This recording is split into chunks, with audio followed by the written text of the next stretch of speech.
Perfecto, ya ha iniciado la grabación. Buenas tardes, buenos días o buenas noches, dependiendo de la hora en la que estén viendo este video. Y el objetivo es compartirles a ustedes lo que es un último curso más a manera, más bien, una última unidad más a manera de disertación, de un ejercicio bastante interesante en la medida en que describiré aquellos elementos a nivel de estructura y pequeños tips que se deben de tener en cuenta a la hora de realizar procesos investigativos. Y es labor de ustedes como futuros profesionales en psicología el llegar a particularizar específicamente ciertos elementos que sean acordes pues, a dichos contextos. De esta manera, vamos a iniciar pues, con la presentación PRESI de la investigación científica aplicada a la psicología y tenemos entonces en total 4 puntos importantes a abordar, iniciando con lo que es la formulación, muy de la mano de lo que se revisó el semestre, perdón, en la clase pasada, con respecto a lo que era la formulación, el planteamiento, a lo que era, bueno, que hago una salvedad, ¿no? Planteamiento del problema, formulación, el problema, pregunta problematizadora y justificación. En esta primera parte, con lo que es el tema de la formulación, vamos a reconocer que este apartado tiene que ver con esos 3 elementos que les acabo de mencionar y que al entrar a revisar a detalle todo lo que tiene que ver con la formulación del problema y el problema en sí, a nivel del planteamiento, podemos hacer uso de diversas estrategias precisamente para lograr encontrar aquellos contenidos que consideramos pertinentes para fundamentar nuestra postura frente a una problemática en específico. De esta manera, cuando hablamos de, por ejemplo, de cómo plantear una investigación, se pueden llegar a revisar. Bueno, es que hay tantas cosas a nivel del conocimiento que tenemos que tener en cuenta que se vuelve en una necesidad prácticamente el llegar y seleccionar específicamente una temática o también podemos agarrar dentro de una temática la relación con otros componentes. Esto se hace con el propósito de ¿qué? De establecer un proceso investigativo, ya sea a nivel exploratorio, descriptivo, correlacional o explicativo, o también, desde un enfoque más cualitativo, que previamente les mencioné por el cuantitativo, un componente más de la narrativa, más de la hermenéutica, de la fenomenología, de lo que es, por ejemplo, el tema de historias de vidas, estudios etnográficos. Entonces, dependiendo de hacia qué es lo que quieres realizar, dices, bueno, voy a realizar un proceso investigativo y voy a arrojar un tema. Y ese tema voy a identificar con qué se va a conectar. Y recuerden, de la forma en la que yo lo empiece a llamar o a nominar, pues lo estaríamos organizando con un componente quanti o quali. Si le vamos a decir que queremos comprender información o más desde la comprensión de narrativas, lo asociamos a lo cualitativo. Mientras que todo lo que tenga que ver con identificación de variables, conexión o correlación, pues lo botamos hacia lo cuantitativo. Adicional a ello, yo les decía a ustedes que un muy buen ejercicio para la construcción de un tema es la lluvia de ideas.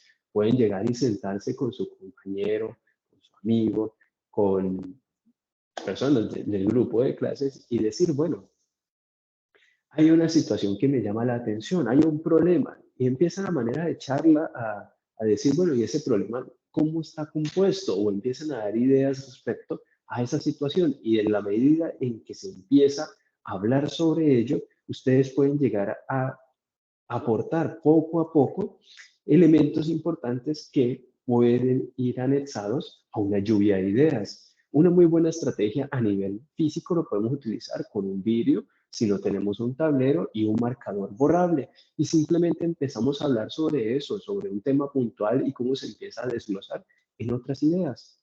También, por ejemplo, si queremos hacer uso de herramientas digitales, yo les recomiendo lo que es Padlet.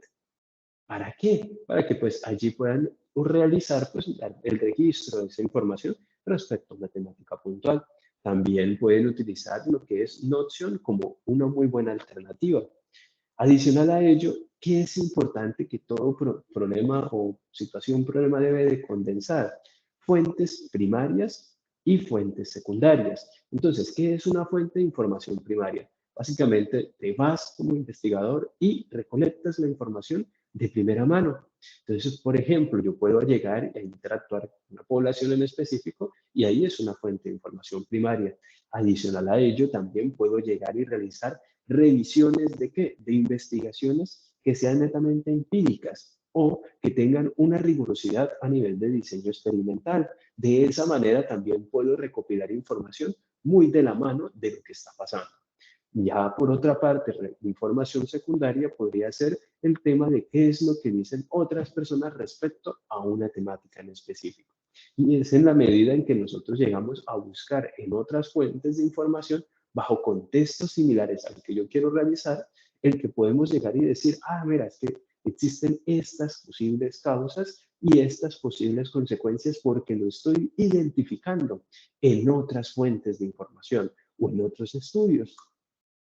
De manera tal que el proceso investigativo requiere entonces de tomar una conciencia bastante importante a la hora de determinar qué focos voy a llegar a trabajar o a investigar o a intervenir. ¿Listos? Bueno, continuamos entonces con lo que es la elaboración, ya sea de un cuestionario o de una lista de chequeo. Cuando yo les dije a ustedes hace un momento que uno debía de tener un rol más activo, de llegar y acercarse y preguntar a elementos de la misma comunidad, pues entonces en la parte de la formulación del problema se hace o se convierte en una necesidad el que el investigador vaya e interactúe, vaya y hable con la gente con la que va a realizar el proceso de investigación.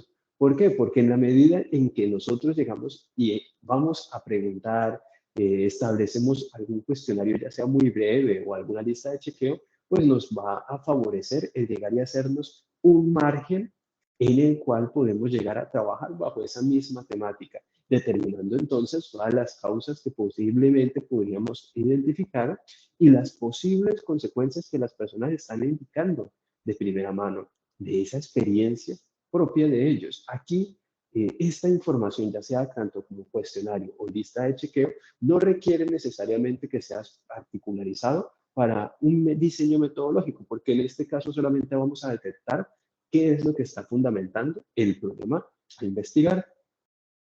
Luego le vamos a realizar, por ejemplo, una complementación con una observación. Recuerden que existe la observación participante y no participante. De la misma manera también vamos a tener en cuenta lo que es el tema de reconocer al otro, al que vive día a día esa situación, problema, como la principal fuente de información para establecer la problemática y contrastándola también con aquellos datos y cifras que ya vienen establecidas. Vuelvo y digo, las fuentes de información primaria o secundaria, o también, por ejemplo, aquellos observatorios que existen sobre una temática puntual. Y de esa manera nosotros conocemos desde diferentes perspectivas o de diferentes puntos de vista una situación particular. Ahora bien, también recomiendo una serie de estrategias. En el encuentro pasado les hablaba sobre lo que era el árbol del problema, y ustedes lo pueden ver con las hojas, con los efectos, con el tronco, con la situación problema, y las raíces son las causas. También pueden hacer uso del diagrama de Ichikawa porque en la situación principal tiene lo que es la principal problemática o el efecto que vamos a identificar y después en cada una de las costillas, digamos así, del pescado, vamos a encontrar entonces la causa principal y las subcausas que están alimentando esa situación. De esta manera, la última estrategia que yo les recomiendo es la de 5W y 2H. Normalmente se aplican a contextos organizacionales, pero esto no es excluyente. ¿Por qué? Porque tú perfectamente puedes llegar y pensar en, bueno, ¿qué voy a hacer? ¿Qué lo voy a realizar? ¿Cuándo se va a realizar? ¿Dónde se va a realizar? ¿Y quiénes van a estar implicados? ¿Cómo y cuánto? Cuando yo puedo realizar estas preguntas, bueno, aquí hago una salvedad, W y H significan las palabras en inglés, básicamente es el double question. Entonces, bueno, cuando yo voy a realizar este ejercicio, tengo que llegar y proyectarme. Yo voy a realizar una investigación, un ejercicio investigativo o de intervención bajo una perspectiva.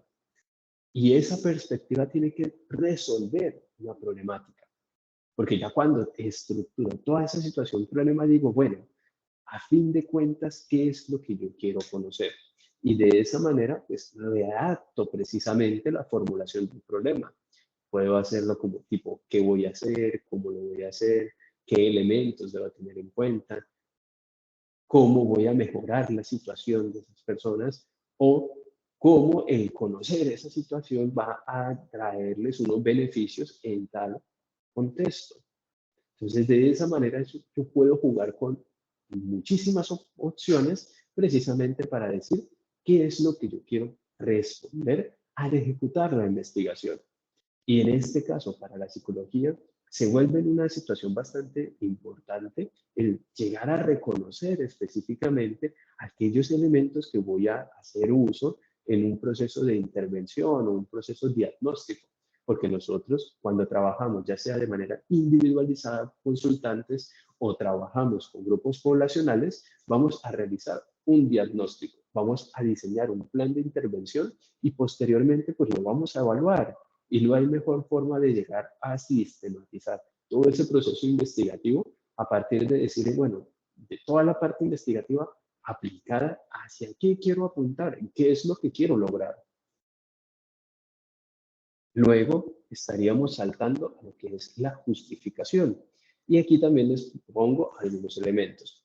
Antes de empezar a hablar pues, de esas páginas que pueden utilizar, en tema de justificación es muy importante llegar y organizar las ideas de forma que ustedes puedan llegar y generar una hipótesis y de dicha hipótesis se desprendan entonces causas y posibles efectos que se van a mejorar o se van a beneficiar una población determinada cuando ustedes hacen ese ejercicio de investigación o ese ejercicio de intervención.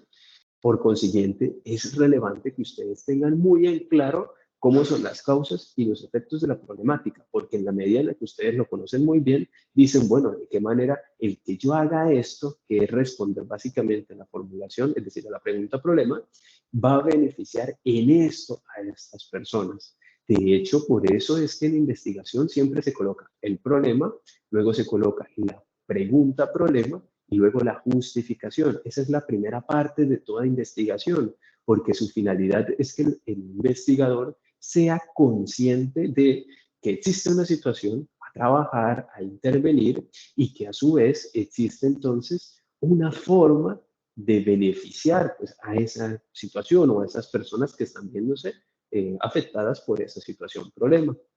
Luego tenemos entonces el que revisar otras fuentes de información con situaciones parecidas o similares. Por ejemplo, yo trabajo en una universidad, entonces como trabajo en una universidad, muy probablemente puedo llegar y particularizarla. Bueno, ¿qué dicen otras personas que trabajan en universidades realizando unas funciones parecidas a las mías? Entonces, en la medida en la que yo establezco esa situación, puedo decir, lo que a esa persona le detonó la problemática y las soluciones que ellos encontraron, posiblemente, en mi caso, puedan ser de utilidad. Y es importante pues hacer un ejercicio de contraste, como un ejercicio comparativo. Si bien es cierto, Rosso hablaba del tema de llegar y comparar información, en este caso, pues lo vamos a utilizar precisamente para determinar si esto sí tiene relación con lo otro. Y luego, con lo que es el tema de las páginas web que les decía, hay diferentes fuentes para llegar y construir, por ejemplo, diagramas que les facilitan o les van a favorecer la construcción de esa información. Por ejemplo, cómo crear un diagrama de Chicago, lo puedes hacer con Lucidchart, con Canva, con Miro, con Creatly, con edit.org, o lo puedo realizar a través de un estilo mapa conceptual o cuadro sinóptico. Hay libertad de lo que ustedes pueden realizar. Ojo, que sí es muy importante que al ser un texto escrito en prosa, sí se debe llegar a dar un espacio prudencial para redactar específicamente pues, la justificación de la investigación. Lo que se debe de llegar a reevaluarse, digamos así, o colocar de manera adicional y les da como unos pequeños detalles de fina coquetería, es el tema de crear las figuras y citarlas debidamente como dice normas APA. ¿Listos? Luego pasamos a lo que sería el cómo hacer unos buenos objetivos. Y los objetivos de investigación o de intervención siempre deben de tener un verbo en infinitivo, son aquellos que terminan ar, ir, or, ur. ¿Qué voy a hacer? ¿Cómo lo voy a hacer? ¿Y para qué lo realizaré? Hay que hacer una claridad. En este caso se los estoy diciendo como de manera personal, pero a la hora de redactarlo tiene que ser en tercera persona. En este caso coloco las preguntas así, ¿para qué? Para que ustedes hagan el ejercicio interno de reflexión o en compañía con sus compañeros de reflexionar, bueno, si yo hago esto, ¿qué voy a encontrar? ¿O cómo lo voy a hacer? ¿O para qué lo voy a hacer? De manera tal que cuando yo haga ese pensamiento, pueda estructurar entonces acciones que sean realizables en la realidad y que a su vez me permita decir, bueno, es un conjunto de varias acciones, no es una sola actividad. En un objetivo de investigación no puede decir aplicar el instrumento tal para recolectar tal información, porque pues, no va a tener ningún tipo de impacto. Perdón. Y a la hora de redactar resultados, pues tampoco voy a encontrar una gran información, porque pues básicamente simplemente voy a hacer una aplicación de algo. En cambio, cuando yo digo que voy a hacer un diagnóstico, en este caso sería diagnosticar el estrés de estudiantes universitarios, ya estoy utilizando el verbo en infinitivo, diagnosticar, estoy utilizando lo que voy a hacer, pues detectar el estrés que tienen los estudiantes universitarios a partir o mediante, no sé, a partir, no, mediante de, eh, puede ser el test de estrategias, perdón, el test de estrés, estudiantes, test de estrés de Hamilton, por ejemplo, después decía, pero bueno, también puedo utilizar eso. Reconociendo, podría ser reconociendo entonces a las características de sociodemográficas de los estudiantes universitarios de tal programa o de tal curso frente a, listo, entonces ya digo el para qué, porque yo quiero llegar y hacerme una interpretación más global de la situación, problema, no es algo netamente de llegar y voy, aplico, o simplemente voy, aplico y el otro objetivo sea voy y subo la información a un Excel y el otro es simplemente analizo el Excel y ya. No, la investigación requiere entonces, a partir de sus objetivos, un conjunto de muchos pasitos, porque a fin de cuentas, la investigación, o más bien en este caso, los objetivos de investigación o de intervención, te permiten es dar a conocer algo puntual y pues remarcar lo que son las metas que tienen que seguirse.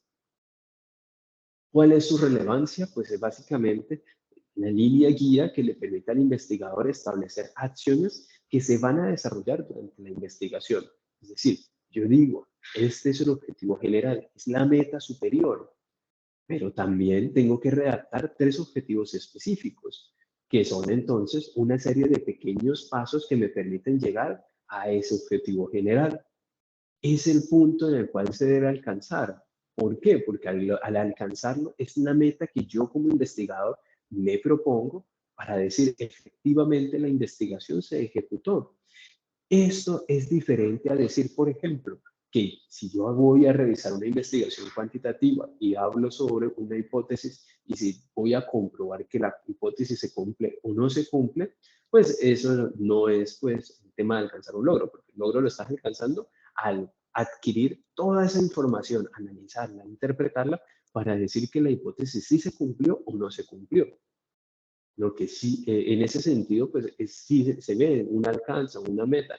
Lo que no se debe llegar y hablar es simplemente de que si yo, por ejemplo, realizo todo un proceso de intervención o mi hipótesis era esta y pues me salió una hipótesis que la niega, es decir, que dice que eso no es así, pues no tengo que llegar y modificar información o decir que o creer que la investigación fue un fracaso. ¿Por qué no? Porque el ejercicio de aplicación del método científico es precisamente eso, es detectar cuándo se están presentando unos cambios para poderlos organizar y sistematizar, sea eso a favor o en contra de una hipótesis. Y aún así, eso forma parte de una lección de aprendizaje o lección aprendida dentro del proyecto. Luego sigue lo que es la organización de los resultados de la investigación, intervención, y debe responder a estos elementos preestablecidos. Es decir, la forma en la que yo redacte esos objetivos de investigación, tanto el general como los tres específicos, pues van muy de la mano en llegar y determinar, bueno, cómo voy a organizar después los resultados y hacer un análisis de estos resultados, de manera tal que pues se pueda ver una efectividad en todo el proceso. Luego seguiríamos con los ajustes metodológicos. Y esta parte es muy importante y quiero que presten especial énfasis o especial atención, precisamente para hacer un énfasis en ello. ¿Por qué? Porque este apartado se debe determinar sobre el cómo voy a realizar o llevar a cabo la investigación o la intervención y de qué manera debo yo como investigador el garantizar que se efectúe de manera efectiva.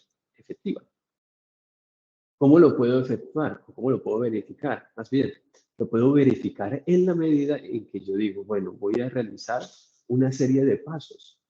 Yo los establezco desde la metodología y tengo que garantizar que cada uno de los pasos se ejecute debidamente, porque de otra manera yo no podría llegar a evidenciar resultados que sean una lección de aprendizaje que sean acordes a una temática, porque si yo simplemente me salto pedazos o coloco información de otros elementos a nivel cuantitativo o cualitativo, pues simplemente voy a encontrar que los resultados tienen una falla a nivel estructural y eso sesga significativamente la problemática. ¿Y eso qué implica? Implican que todo el esfuerzo, tiempo y dedicación que le di, pues me botó o me arrojó a resultados que no funcionan. Y eso implicaría que ahora sí se pierde pues toda la inversión que se realizó en el proceso investigativo. ¿Y qué debe tener presente? Pues se debe tener presente la claridad en objetivos, es decir, si el objetivo general es un tema de explorar o un tema de describir, un tema de determinar o de caracterizar, pues estaríamos haciendo referencia a unas estrategias investigativas que sean acordes a lo descriptivo, a lo exploratorio, desde la fenomenología, por ejemplo, a caracterizar ciertos contenidos, es decir, al conocer sobre algo. Ya que si, por ejemplo, yo llego a organizarlo a partir de mi objetivo como una relación, correlación, o por ejemplo, una interacción, o por ejemplo, la integración respecto, integrar, correlacionar, relacionar, pues podemos decir que entonces estamos apuntando a ejercicios investigativos de tipo correlacional, ya sea causal o explicativo o también pues, correlacional, causa-efecto. También tendría que ver con estos enfoques en lo metodológicos, etnográficos, que pues apuntan al tema del reconocimiento pues, de esas relaciones que existen dentro de una cultura en específico. Luego estaría muy relacionado con el cómo voy a recolectar la información. Entonces yo les decía a ustedes en otros encuentros que perfectamente puedo llegar y buscar, por ejemplo, cuestionarios estandarizados. Puedo utilizar un protocolo o puedo utilizar, por ejemplo, una entrevista, un grupo focal, puedo realizar una observación. Entonces, ¿de qué trata? Pues básicamente trataría de cómo lo voy a hacer, es decir, cómo voy a recolectar la información. Si yo, por ejemplo, digo, bueno, voy a recolectarla en, no sé, supongamos con una entrevista, pues yo ya sé que entonces debería buscar el método o el enfoque más bien cualitativo, porque la entrevista es cualitativa. Pero si yo digo que voy a utilizar una prueba tipo Likert o Likert, que es básicamente esas actitudinales, pues yo utilizaría entonces un enfoque cuantitativo, porque me arrojaría información cuantitativa. Entonces, es muy importante mantener una coherencia respecto a cómo se va a recolectar la información. También dentro de este apartado tengo que dejar en claro, lo voy a hacer a través de qué? De plataformas electrónicas, es decir, voy a usar un celular o, por ejemplo, lo voy a utilizar con el computador. Por ejemplo, voy a ir a aplicar a la persona un instrumento y lo voy a registrar. Entonces, tengo que llegar y establecer eso. ¿Cuál es la ruta que voy a emplear para recolectar dicha información? Y cómo si existe algún tipo de influencia o sesgo asociado cuando yo lo hago en presencial o cuando lo haría de manera virtual. Por ejemplo, no es lo mismo que yo llegue y aplique de manera presencial un test, por ejemplo, el test de inteligencia en beta 3, una persona, supongamos, yo manejo el beta 3, entonces alguien que maneja el beta 3 aplica la prueba. Es muy probable que toda la información, no, muy probable no debería ser verídica esa información, es decir, no debería de haber sesgos, fallos, pero ¿qué pasaría si es alguien que hasta ahora está aprendiendo? Muy probablemente pueda cometer errores, y si comete errores, entonces tendría que ir en contravía de ese proceso porque lo está sesgando. No es el resultado como tal de esa persona, sino es la información que yo recopilo que tiene un error desde la base. Entonces tengo que clarificarlo. O por ejemplo, no es lo mismo llegar y decir, no, voy a aplicar este instrumento de manera remota, y de manera remota es un instrumento de, por ejemplo, el 16PF, si no me falla la memoria, tiene 178 reactivos o 148. Entonces, imagínense, son 148 preguntas. Es diferente cuando, por ejemplo, te dicen, te sientan específicamente en una sala y les dicen, bueno, ustedes van a hacer esto y luego, pues ahí se va a tener la información, a que llegue y se lo envíe por correo electrónico y la persona simplemente llegue, le da a seleccionar y salta eso. Ahí también podríamos ver un sesgo. Entonces, por eso es importante el tener en cuenta el cómo se va a recolectar la información y a quién va dirigida esa información también. Luego sigue, ¿qué garantía se tiene para validar la idoneidad de la información recolectada? En investigaciones cuantitativas, pues uno se enfocaría en lo que es el alfa de Cronbach, o también se le conoce como la validez o confiabilidad de los instrumentos. Una forma de encontrar instrumentos útiles y válidos son aquellos que, por ejemplo, en bases académicas indexadas, hablan en su título sobre propiedades psicométricas sobre algo en específico. Es la forma más sencilla que yo recomiendo de poder recolectar información, porque tú puedes perfectamente buscar el artículo y escribirle a ese autor de correspondencia de que por favor le comparta ese instrumento que validaron para esa población en específico. Y allí, cuando se encuentra en alfa de Cronbach superior al 60, sí, al 60 o 0.60, podemos decir de que está teniendo el mínimo margen de confiabilidad. Es decir, tendríamos que buscar márgenes de confiabilidad superiores al 85. Pero para ejercicios investigativos, dependiendo de su rigurosidad y hacia dónde se van a publicar, puedes oscilar entre el 60 hasta el 95%, 99% en algunos casos. Entonces, depende de. Ahora, para el tema cualitativo, la forma idónea de llegar a comprobarlo podría ser, por ejemplo, la creación de entrevistas o de grupos focales basándonos, por ejemplo, en pruebas estandarizadas, o también podemos, y bueno, no también no, sino y debemos realizar un proceso de revisión por pares. Entonces yo puedo llegar y buscar un protocolo, algo que ya está estandarizado y que tenga una alta confiabilidad, y simplemente recopilo información, la pienso y la redacto de manera tal que sea una pregunta abierta sobre esa temática. Y en la medida en que establezco esos contenidos, luego lo organizo en un documento y se lo envío a varios expertos sobre la temática. Normalmente son profesores que trabajan o llevan muchos años en investigación en esos temas puntuales. Y de esa manera yo puedo llegar y decir, claro, esta persona es un experto que me va a permitir el garantizar que la información recolectada es pertinente. Luego, cuando ya tengo toda esa información de cómo lo voy a validar la forma de recolectar la información, los instrumentos o las técnicas de recolección, ahí sí puedo pensar cuánto tiempo voy a dedicar en esa recolección de información. Lo voy a hacer de forma transaccional o transversal, que eso en castellano sería básicamente decir, lo voy a aplicar una única vez. Si es así, entonces debería decir que esa es la forma en la que lo voy a aplicar. Si no es así, pues entonces diría que voy a hacer un ejercicio longitudinal. Y de manera longitudinal hay varias posibilidades o varias divisiones. Diseño de paneles puede ser, por ejemplo. Normalmente se manejan primer panel, segundo panel, tercer panel y cuarto panel, que son periodos que el investigador determina entre 3 a 6 meses dependiendo de los objetivos que desea adquirir. Luego también, por ejemplo, yo puedo llegar y decir, bueno, este ejercicio que voy a realizar lo voy a tener en cuenta a partir de una forma rigurosa, es decir, un diseño totalmente experimental, en donde todas las posibles variables yo las voy a tener debidamente organizadas y clasificadas y controladas. O si, por ejemplo, voy a decir un cuasi experimental porque tengo control sobre algunas, pero no todas, o voy a decir que es no experimental porque no, definitivamente por la naturaleza de la investigación no tengo control de ello.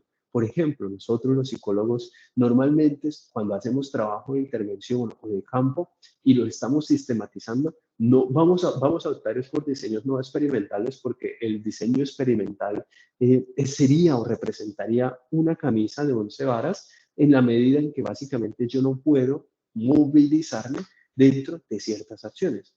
Por ejemplo, yo no lo puedo garantizar que la forma en la que lleguen todas las personas sea la idónea a nivel de funciones ejecutivas, supongamos, porque puede ser que esa persona se haya trasnochado, haya bebido, o esté agotado, o esté con un estado de ánimo bajo. Entonces son factores que pueden influir. Y luego voy a decir cómo voy a organizar la información y cómo la voy a analizar. Entonces, ese ejercicio requiere de qué? De que ustedes se sienten y digan, bueno, si es cuantitativo, entonces voy a hacer uso de la estadística. Porque en psicología hacemos uso de estadística para validar esa información. Bueno, en psicología y en otras áreas también, disciplinas. En realidad, pues en casi todo lo que es investigación cuantitativa. Entonces, allí voy a determinar si por ejemplo, estadística descriptiva. Ustedes en el próximo curso pues van a ver todos los elementos de estadística descriptiva. Si es correlacional, pues todo lo que tiene que ver con inferencial y demás. Entonces, a eso es a lo que apuntaría. Por otra parte, cuando es cualitativo, va más de la mano entonces a decir, bueno, voy a usar un método artesanal, una triangulación de información de manera artesanal, o lo voy a contrastar con, por ejemplo, validaciones de datos. Creo que recientemente había visto que el Excel tuvo una actualización con algo llamado Power BI, precisamente para eso. No he podido pues, profundizar en ello, entonces por eso no les quedaría a ustedes de tarea revisar. Pero también pues hay otras opciones. Hay, por ejemplo, en vivo está, por ejemplo, Atlas T, y se me escapa ahorita en otras dos que existen. Uno escriben probablemente software para análisis cualitativos y le arrojan varios tipos de software que están relacionados. Casi todos en su mayoría son pagos. A diferencia de, por ejemplo, los cuantitativos, que hay dos opciones gratuitas. Entre ellas, bueno, sí, se podría decir. Entre ellas las dos opciones más gratuitas son PSPP, que básicamente es un software libre, y también RProgram, que es básicamente un programa estadístico que hace uso de comandos como tal, de lo que es el tema de consola de comandos. Tiene una mayor dificultad, pero pues también permite hacer esos ejercicios de análisis, perdón. Luego tendríamos una versión ya comercial como SPSS, que manejan pues, licencias por un año y que también tiene su versión gratuita de 15 días. Y también tenemos a la mano, por ejemplo, lo que es el tema de Excel, que es una plataforma que no diría que es gratuita del todo porque tienes que tener acceso al Office 365, pero la universidad pues te lo ofrece, entonces puedes aprovechar y hacer uso de esa plataforma y de allí puedes realizar estadísticas descriptivas.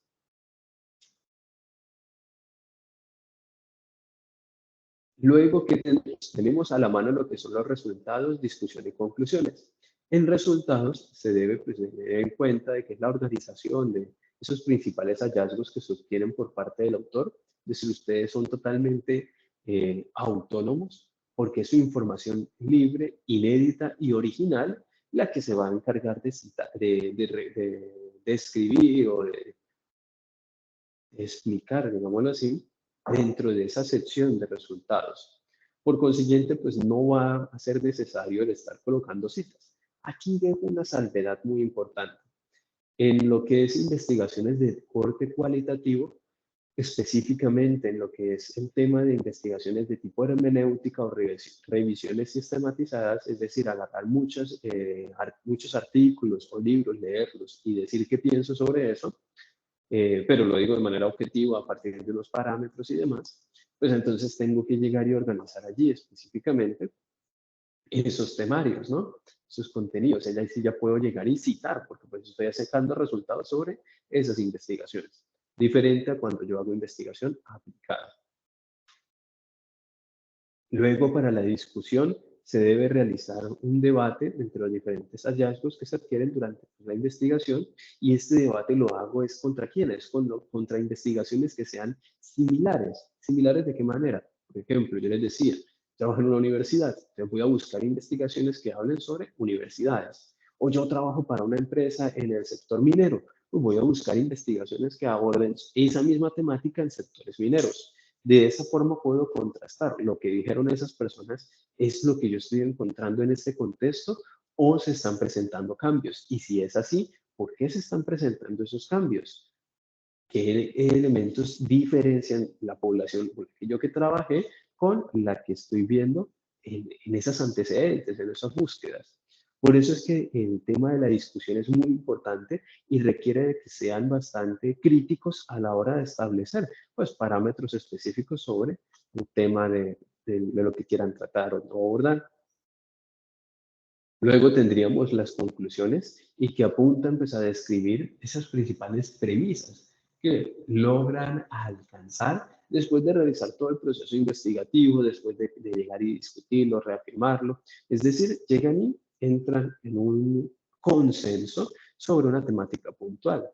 Es un proceso bastante interesante porque implica todo un ejercicio de metaanálisis en la medida en que ustedes deben ser conscientes de esta situación, problema, y pues después de haber realizado todo el proceso de investigación, decir, bueno, nosotros llegamos a esta conclusión o a estas conclusiones.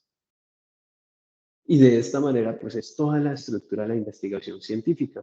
La aplicación a la psicología depende directamente de cómo nosotros, como psicólogos, vamos a puntualizar. Bueno, queremos realizar, por ejemplo, y hay que hacer una claridad. Nosotros como psicólogos tenemos muchísimos ámbitos de aplicación. La psicología educativa, organizacional, clínica, jurídica, social, comunitaria, de la salud. Entonces, en esa medida podemos llegar y decir, bueno, de manera, de tal manera, la investigación que yo estoy realizando me va a permitir dar estos resultados o estos aportes. Y el particularizar el hecho de que todo proceso investigativo debe enmarcarse en un elemento llamado acción sin daño. ¿Y esa acción sin daño qué implica? Implica que yo voy a trabajar con una población y que no es simplemente ir y manosear a la población, es llegar a interactuar con ellos y buscar una forma en la que esos proyectos se vuelvan sostenibles, ya sean por mí o por las mismas personas que están siendo intervenidas. En un proceso de investigación yo puedo llegar y detectar una información, hacer un diagnóstico, pero dentro de actividades adicionales y que no forman parte de la investigación de forma formal, yo puedo llegar y capacitar a las personas para que ellos sigan haciendo o reconozcan ciertos elementos y puedan hacer ciertos cambios. Y de esa manera yo dejo establecido toda una forma de llegar a impactar positivamente en la comunidad, y eso también se ve reflejado en el tema de una justificación. ¿Listo? Bueno, chicos, estas son pues, las referencias bibliográficas. Espero que la grabación les sea de muchísima utilidad. Recuerden que van a poder acceder a ella desde Teams, o también van a poder acceder a ella directamente desde lo que es YouTube, dependiendo pues de su preferencia. Espero que tengan un excelente día, semana y año.